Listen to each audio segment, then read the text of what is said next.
Today we're going to talk about rule of signs. This rule of signs is applicable to addition and subtraction. Let's start.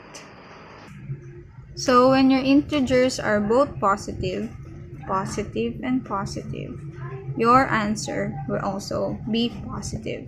And the operation there is addition.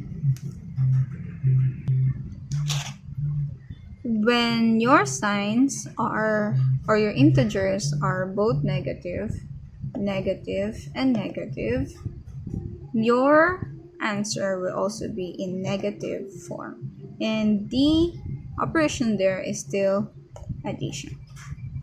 So when they are same signs, the operation is addition.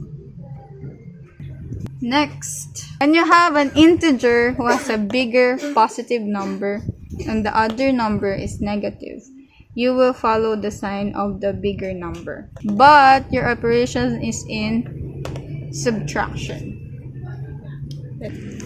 Lastly, if you have an integer who has a bigger negative integer or negative number, and the other one is a positive number, your answer will be negative, because just as I said earlier, you have to follow the sign of the bigger number. So if your number is positive and the other number is negative, your answer will be positive.